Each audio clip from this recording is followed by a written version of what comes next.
ہماری وراثت میں سے قرآن و حدیث کے مطابق حصہ دے دینا۔ اور کتنے ایسے لوگ ہیں کہ باپ کے مرنے کے بعد اپنے باپ کی وراثت میں بیٹوں کے ساتھ ساتھ وہ اپنی بہنوں کو بھی حق دیتے ہیں، اور کتنے ایسے بھائی ہیں وہ مجھے بتائیں کھڑے ہو کر جنہوں نے اپنی پراپرٹی میں سے اپنی بہنوں کو بھی حصہ دیا ہو۔ حاجی صاحب ہیں، نماز پڑھنے جا رہے ہیں، لمبی داڑھی ہے، تہجد کی نماز پڑھ رہے ہیں، مر گئے لیکن اپنی پراپرٹی میں سے اپنی بہن کو حق دے کر نہیں گئے۔ ارے باپ کی پراپرٹی میں سے بھی حق ہے اور بھائی کی پراپرٹی میں سے بھی بہن کا حق ہے۔ بہن کو اللہ تعالیٰ نے لڑکی کو ہر طریقے سے حق دیا ہے۔ باپ بھی اپنی بیٹی کو دے گا، بھائی اپنی بہن کو دے گا، شوہر بھی اپنی بیوی کو دے گا، اور بیٹا ہے تو وہ بھی اپنی ماں کو، بیٹے کی پراپرٹی میں سے ماں کو بھی حق ملے گا۔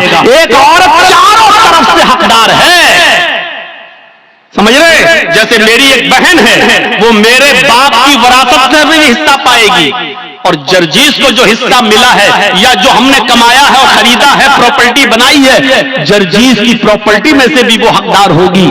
اور وہ جس شوہر کے ساتھ رہتی ہے اس شوہر کی پراپرٹی میں سے بھی اس کو ملے گا، اور اس کا جو بیٹا ہے، بیٹا اگر زمیندار ہے اور جائیداد کا مالک ہے یا کسی حصے کا حقدار ہے تو اس میں سے بھی اس کی ماں یعنی میری بہن اس میں سے بھی حصہ پائے گی۔ غور کرو، اسلام نے عورت کو اتنی بلندیوں سے نوازا ہے۔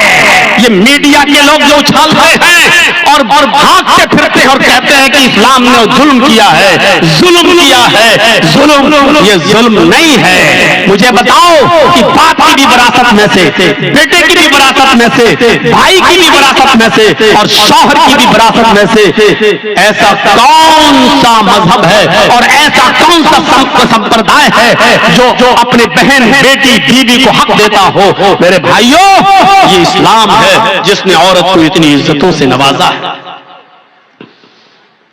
اگر ماں ہے تو کہہ دیا کہ تیرے قدموں کے